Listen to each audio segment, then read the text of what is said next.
अध्याय 3। प्रकृति के नियमों से परे।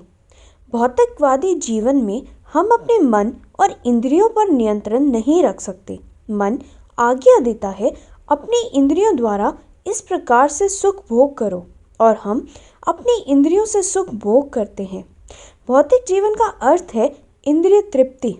यह इंद्रिय तृप्ति की प्रक्रिया जन्म जन्मांतर से चलती आ रही है। विभिन्न प्रकार की अनेक योनियों में इंद्रिय तृप्ति के विभिन्न प्रकार के स्तर हैं। भगवान कृष्ण इतने दयालु हैं कि उन्होंने हमें अपनी इंद्रिय तृप्ति करने के लिए पूर्ण स्वतंत्रता दे रखी है। हम कृष्ण के अंश हैं। हम में कृष्ण की सभी कामनाओं के सूक्ष्म अंश विद्यमान हैं। हमारा अस्तित्व भगवान के ही एक लघु कण के समान है। ठीक वैसे ही जैसे स्वर्ण के एक लघु कण में मूल स्वर्ण के सभी गुण विद्यमान होते हैं, कृष्ण में इंद्रिय तृप्ति की प्रवृत्ति है। वे आदि भोक्ता हैं। भगवत गीता में यह कहा गया है कि कृष्ण परम भोक्ता हैं।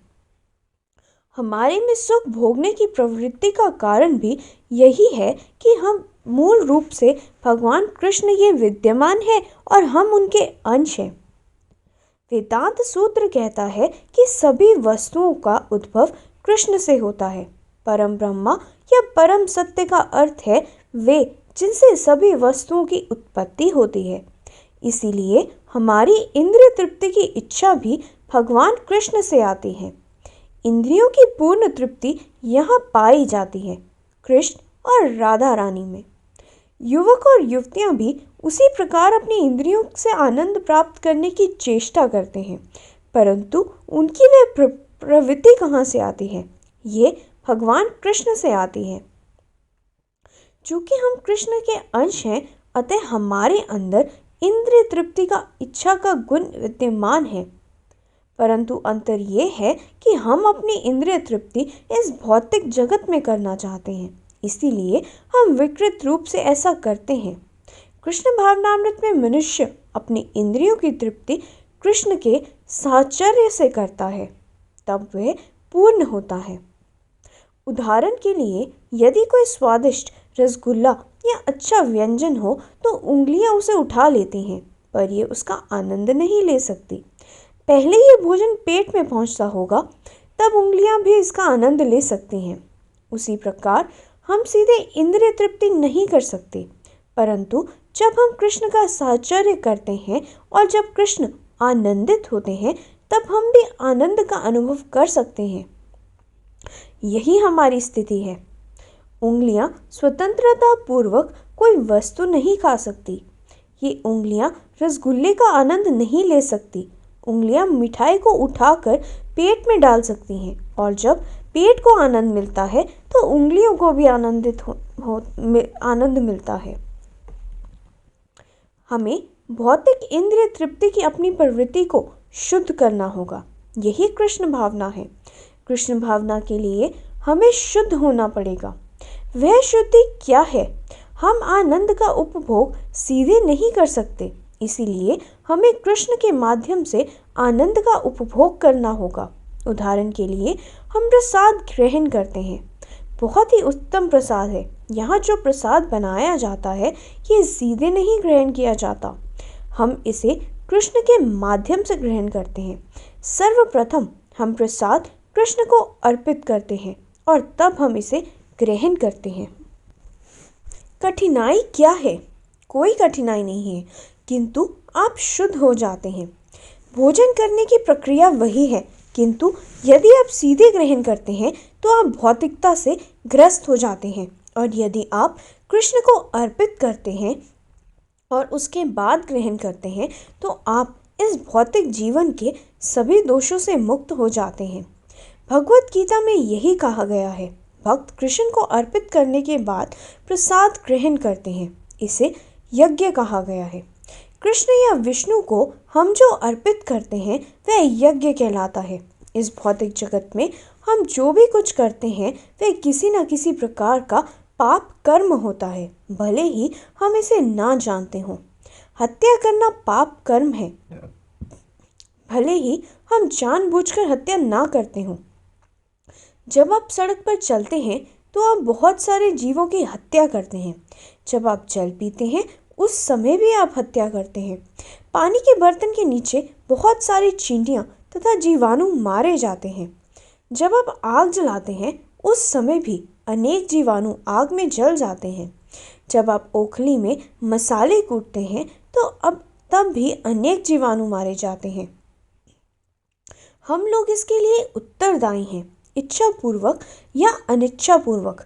हम अनेक पाप कर्मों में उलझते जा रहे हैं। इसीलिए भगवत गीता में कहा गया है कि यदि आप भगवान को अर्पित भोजन का अवशेष ग्रहण करते हैं तो आप सभी दोषों से मुक्त हो जाते हैं। अन्यथा कृष्ण को अर्पित किए बिना जो स्वयं खाने के लिए भोजन बनाता है वह पाप कर्मों के फल मात्र खाता है। यही हमारी स्थिति है। इसीलिए ये कहा गया है कि चूंकि प्राय लोग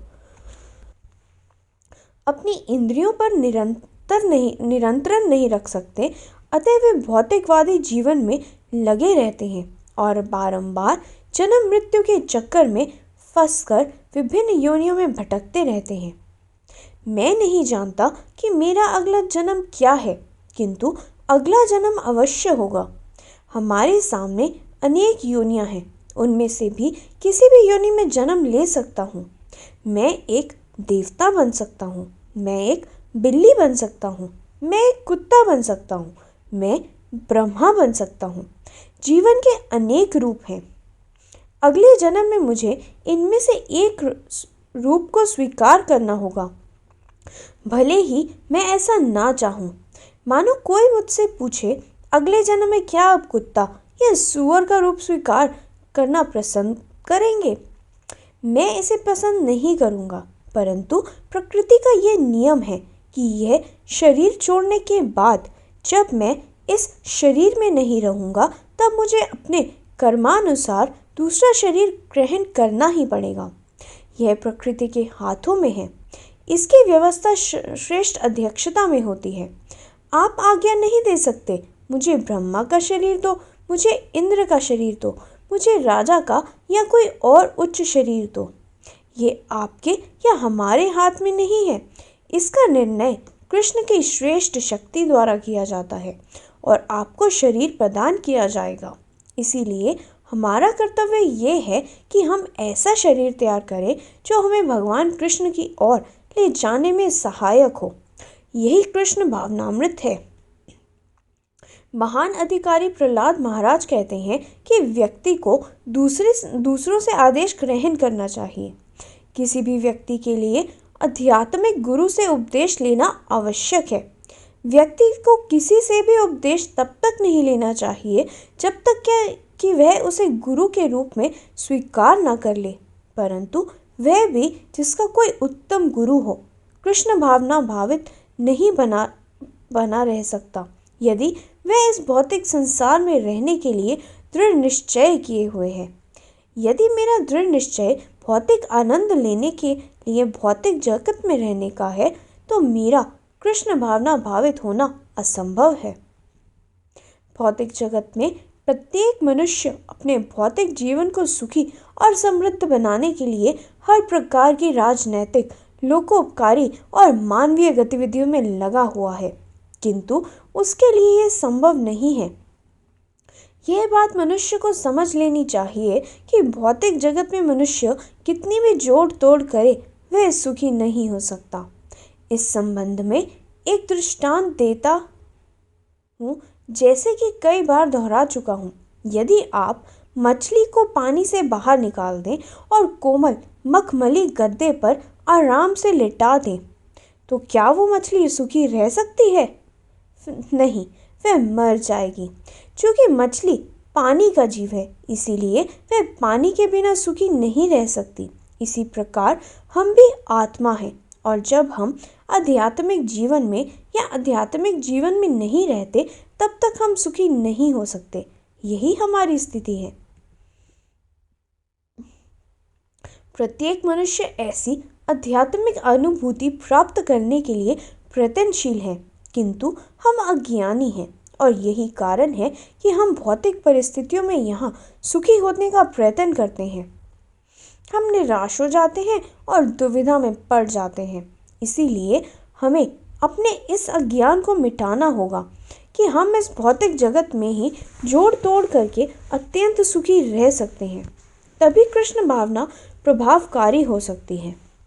हमारे शिष्य और शिष्याएं जीवन के भौतिक रूप को घृणा की दृष्टि से देखते हैं। उनके पिता तथा अभिभावक निर्धन नहीं है। इनके पास खाद्य सामग्री या भौतिक सुखों की कोई कमी नहीं है। फिर वे निराश क्यों हैं? आप कह सकते हैं कि चूंकि भारत एक गरीब देश है, इसीलिए यहाँ के निवासी गरीब निराश हैं। किंतु अमेरिकी लड़के और लड़कियाँ क्यों निराश हैं? यह इस बात का प्रमाण है कि जीवन की भौतिकवादी रीति आपको सुखी नहीं बना सकती। आप अपने जीवन को सुखी बनाने के लिए कितना भी प्रयत्न क्यों न करें, किंतु भौतिक जीवन से आपको सुख प्राप्त नहीं हो सकता। यह एक हकीकत है। जो लोग भौतिक जीवन को जोड़ तोड़ करके सुखी होने का प्रयत्न करते हैं, वे कृष्ण भावना नहीं अपना सकते। भौतिक जीवन से उत्पन्न निराशा और भ्रम कृष्ण भावना भावित बनने की योग्यता बन सकते हैं। ये लड़के लड़कियों में एक अच्छा गुण है। वे कृष्ण भावना अपना रहे हैं। श्रीमद् भागवतम में एक श्लोक आता है कि कभी कभी अपने भक्तों पर विशेष कृपा दृष्टि करने के लिए भगवान कृष्ण उन्हें सभी भौतिक समृद्धियों से वंचित कर देते हैं, जैसे पांडवों को उनके राज्य से वंचित कर दिया गया था। यद्यपि कृष्ण वहां स्वयं विद्यमान थे, कृष्ण उनके मित्र के रूप में उपस्थित थे, फिर भी पांडवों को उनके राज्य से वंचित किया गया था। उनकी संपत्ति छिन गई थी, उनकी पत्नी को अपमानित किया गया था और उन्हें वन में भेज दिया गया था। युधिष्ठिर महाराज ने कृष्ण से यह प्रश्न पूछा था, आप हमारे मित्र हैं, फिर भी हमें इतनी कठिनाइयों का सामना क्यों करना पड़ रहा है?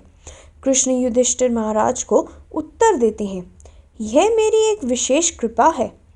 कभी कभी हम कृष्ण की विशेष कृपा को समझ नहीं पाते। जीवन की भौतिक दृष्टि के प्रति अमेरिकी और अंग्रेज लड़कों की यह हताशा कृष्ण भावनामृत को स्वीकार करने के लिए एक अच्छी भूमिका है। निस्संदेह कृष्ण भावना भावित होने के लिए किसी को गरीब बनने की आवश्यकता नहीं है, किंतु यदि कोई चाहे कि वह भौतिक जीवन के सुखों का भोग करते हुए आध्यात्मिक दृष्टि से भी उन्नति करता रहे, तो यह संभव नहीं है। यह दोनों परस्पर विरोधी आकांक्षाएं हैं। मनुष्य को आध्यात्मिक जीवन में ही सुखी होने के लिए कृत संकल्प होना होगा। यही वास्तविक सुख है। यह मनुष्य जीवन विशेषता तपस्या के द्वारा आध्यात्मिक जीवन की ऊंचाइयों को प्राप्त करने के लिए हमें मिला है, जिसका अर्थ है जीवन के भौतिकवादी रूप को स्वेच्छा से त्याग देना। भारत के इतिहास में भरत महाराज जैसे अनेक महान राजा हुए थे, जिन्होंने छोटी आयु में ही तपस्या शुरू कर दी थी। भरत महाराज केवल 24 वर्ष की अवस्था में ही अपनी युवा पत्नी, छोटे बच्चों और भारतवर्ष के संपूर्ण साम्राज्य को ठुकराकर ध्यान के लिए जंगल में चले गए थे। ऐसे अनेक उदाहरण हैं। प्रहलाद महाराज ने उनके पिता हिरण्यकशिपु ने पूछा था, तुम्हें कृष्ण भावनामृत का ये उपदेश किसने दिया? राजकुमार किसी से मिलता जुलता नहीं था, वह केवल अपने नियुक्त अध्यापकों से ही शिक्षा ग्रहण करता था। फिर ये कैसे हुआ कि 5 वर्ष का एक बालक इतना कृष्ण भावना भावित हो गया? उनके पिता विस्मित हो उठे और उसने बालक से पूछा, तुमने कृष्ण भावनामृत की सीख कहाँ से प्राप्त की?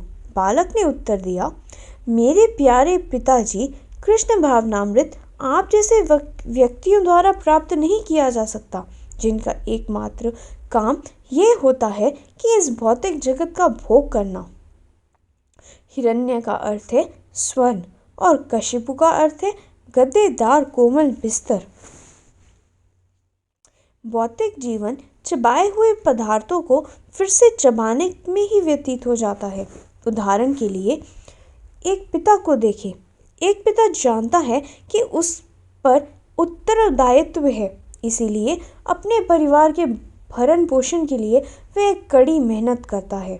इस युग में जीवन का ऊंचा स्तर बनाए रखना बहुत कठिन है, इसीलिए मनुष्य को बहुत कड़ी मेहनत करनी पड़ती है और फिर वह अपने पुत्र को भी यही सलाह देते हैं। भौतिक जीवन में अपने कटु अनुभवों के होते हुए भी मनुष्य अपने पुत्र को उसी मार्ग पर ले जाता है। यह प्रक्रिया लगातार चलती रहती है, इसीलिए ये चबाए हुए को फिर से चबाने के समान है। एक बार गन्ने का रस चूस लेने के बाद हम उसे बाहर सड़क पर फेंक देते हैं, और यदि कोई मनुष्य उसका स्वाद जानने के लिए फिर से उसे चूसता है तो वह चबाए हुए को फिर से चबाने जैसा है। इसी प्रकार जीवन के इस संघर्षमय भौतिक जगत में हमारे अनुभव बहुत मधुर नहीं है, किंतु श्रीमद् भागवतम में कहा गया है कि मनुष्य रजोगुण से ही उत्पन्न हुआ है। भौतिक जगत में 3 प्रकार के गुण हैं, सत्वगुण, रजोगुण और तमोगुण। क्योंकि मनुष्य रजोगुण में स्थित होते हैं, इसलिए वे कठोर परिश्रम करना चाहते हैं। इसी प्रकार के परिश्रम को सुख माना जाता है। लंदन में आप प्रत्येक मनुष्य को कठोर श्रम में लगे हुए देखते हैं। सुबह के समय सभी बसें और ट्रक तेज गति से दौड़ते हैं और लोग सुबह से देर रात तक कार्यालय या कारखानों में जाते रहते हैं। ये कठोर परिश्रम करते हैं और इसे सभ्यता की उन्नति कहा जाता है।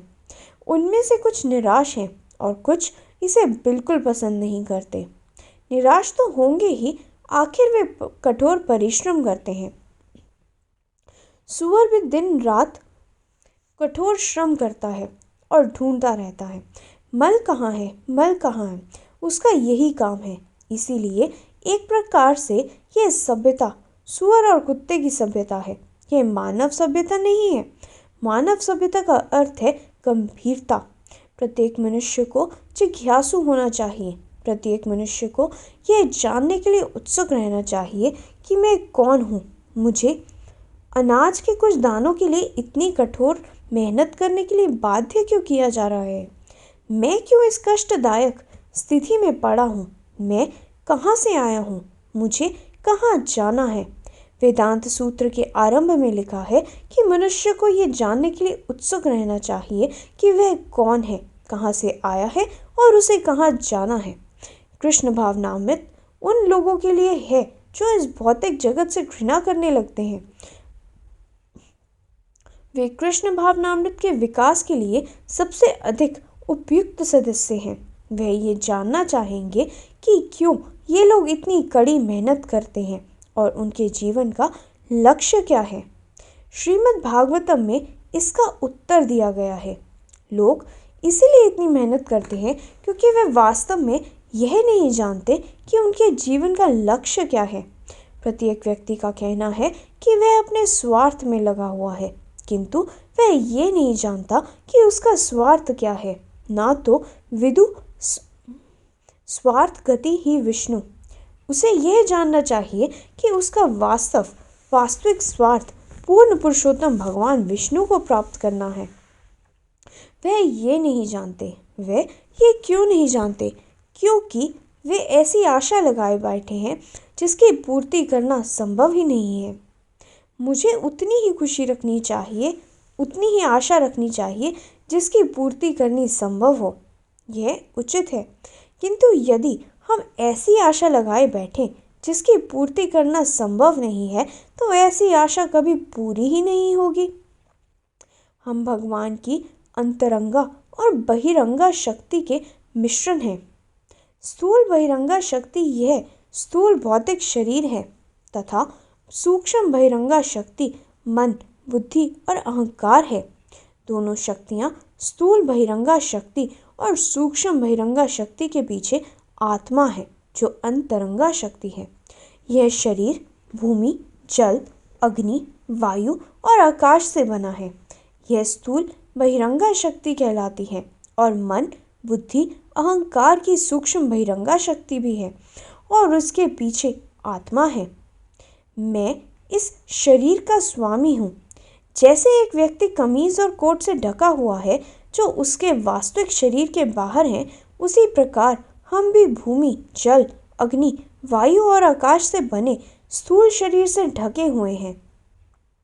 ये भगवान या कृष्ण की स्थूल बहिरंगा शक्तियाँ हैं और मन, बुद्धि, अहंकार सूक्ष्म शक्तियाँ हैं। इस प्रकार हम आवरण से ढके हैं। यदि मैं सोचूं कि अच्छी कमीज और कोट पहनने मात्र से मैं सुखी हो सकता हूँ, तो क्या ये संभव होगा?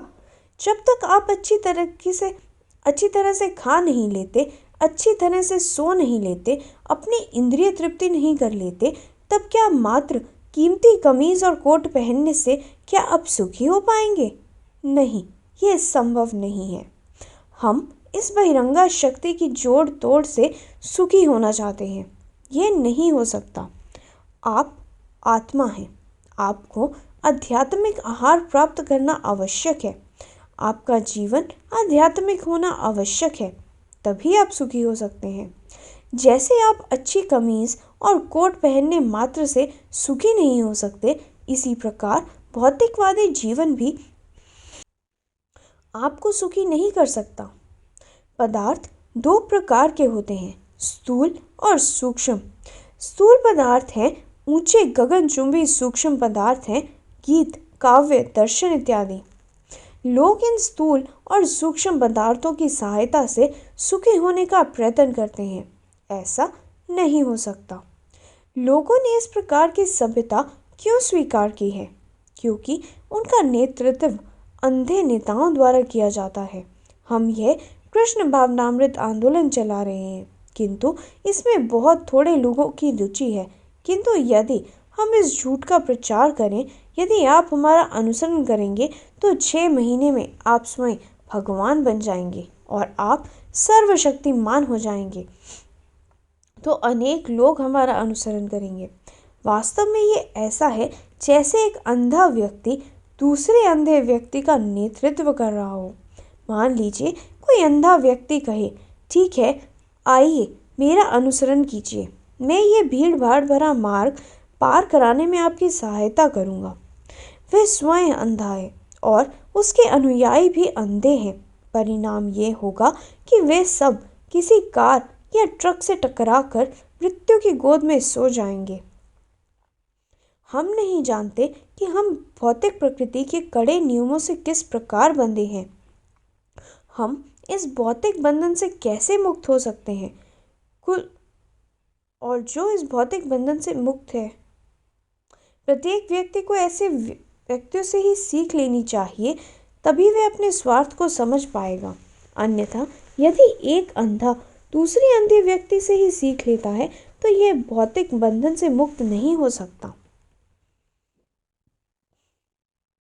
स्वार्थ क्या है? बच्चा जब रोता है तो उसका स्वार्थ क्या होता है? वह अपनी माँ को ढूंढ रहा होता है। जो व्यक्ति ये जानता है, वह उसे तुरंत उसकी माँ के पास ले जाता है। अपने बच्चे का ध्यान रखो, वह रो रहा है।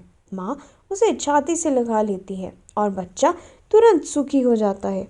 बच्चा नहीं बता सकता कि वह क्या चाहता है, इसीलिए वह केवल रोता रहता है। किंतु जो व्यक्ति जानता है कि वह क्यों रो रहा है, वह उसकी सहायता करता है और बच्चा सुखी हो जाता है। इसी प्रकार चूँकि हम पूर्ण पुरुषोत्तम भगवान कृष्ण के अभिन्न अंश हैं, अतः हम वास्तव में कृष्ण से मिलने के लिए ही रो रहे हैं।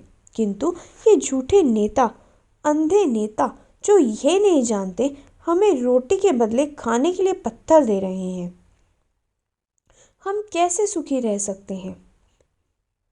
मैं स्थूल और सूक्ष्म बहिरंगा शक्तियों के बारे में पहले भी बता चुका हूँ। इन स्थूल और सूक्ष्म बहिरंगा शक्ति में आसक्त लोगों की इच्छाएं कभी पूरी नहीं हो सकती। जिनकी आसक्ति विष्णु में है और जो विष्णु मार्ग के प्रदर्शक हैं, वही सच्चे मित्र हैं। जो कृष्ण भावनामृत का दान कर रहे हैं, वही विश्व के सच्चे मित्र हैं और कोई मानव समाज को सुखी नहीं बना सकता। यह प्रहलाद महाराज द्वारा समझाया गया है। आप इस भौतिक शरीर से जूझते हुए सुख की प्रक्रिया का निर्माण नहीं कर सकते। यह संभव नहीं है, क्योंकि भौतिक शक्ति पर आपका नियंत्रण नहीं है। उसका नियंत्रण भगवान के हाथ में है।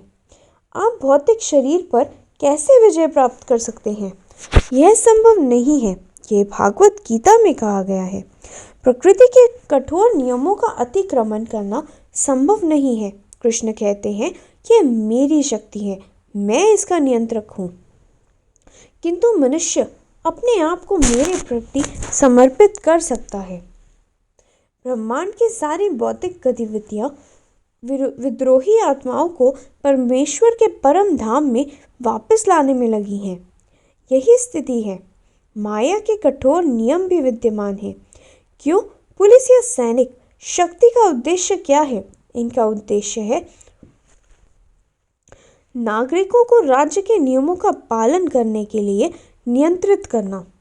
यदि कोई नागरिक राज्य के नियम की अवज्ञा करता है तो उसे तुरंत पुलिस की देख रेख में ले लिया जाता है।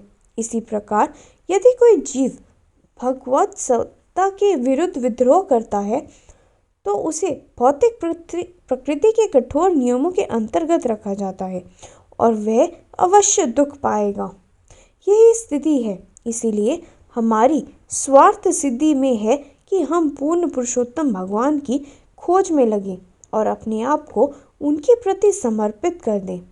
इसी से हम सुखी होंगे। अन्यथा यदि हम भौतिक वस्तुओं को स्वीकार करते हुए सुखी रहने का प्रयत्न करेंगे तो यह संभव नहीं हो पाएगा। प्रहलाद महाराज बताते हैं कि भगवान विष्णु के पद या कृष्ण भावनामृत की खोज कैसे की जा सकती है। वे कहते हैं कि हमने अनेक आवश्यक चीज़ें गढ़ ली हैं और हम उनके जाल में फंस गए हैं। श्रीमद् भागवतम के आरंभ में कहा गया है कि हमें इन आवश्यक कठिनाइयों से बाहर आने और सर्वनिर्मित समस्याओं के घेरे से निकलने की कोशिश करनी चाहिए। आज सुबह मैंने बर्लिन नगर की एक तस्वीर देखी जिसे मेरे एक शिष्य ने भिजवाया था। मैं बर्लिन और मॉस्को दोनों शहरों में रह रहा हूँ और दोनों ही बहुत सुंदर नगर हैं। बर्लिन सुंदर नगर है और लंदन भी सुंदर नगर है। फिर लोग क्यों झगड़े में पड़े हैं और हर दूसरे नगर पर बम वर्षा करने पर तुले हैं? ऐसा क्यों हुआ है? क्योंकि उनकी रुचि भगवान विष्णु में नहीं रही। इसीलिए वे सोचते हैं तुम मेरे शत्रु हो, मैं तुम्हारा शत्रु हूँ, और फिर हम कुत्ते बिल्लियों की तरह लड़ते हैं। किंतु यदि हम विष्णु या भगवान कृष्ण को जान लें तो यह उन्नत राज्य, उन्नत सभ्यताएं अच्छी तरह बनी रह सकती हैं। आप जिएंगे और भगवान के परम धाम में वापस चले जाएंगे।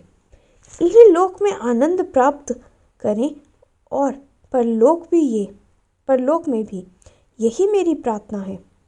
प्रत्येक व्यक्ति को कृष्ण भावनामृत आंदोलन गंभीरता से अपनाना चाहिए और इसे अच्छी तरह समझने का प्रयत्न करना चाहिए। यह वैदिक सिद्धांत के आधार पर प्रमाणित है। यह कोई मनगढ़ंत या अप्रामाणिक नहीं है। हम विश्व के अनेक भागों में केंद्र खोल रहे हैं ताकि लोग अपने वास्तविक हित को अर्थात विष्णु और कृष्ण को पहचान सकें। यही हमारा उद्देश्य है। कृपया हमारी सहायता करें और हमारे साथ सम्मिलित हों। हरे कृष्ण।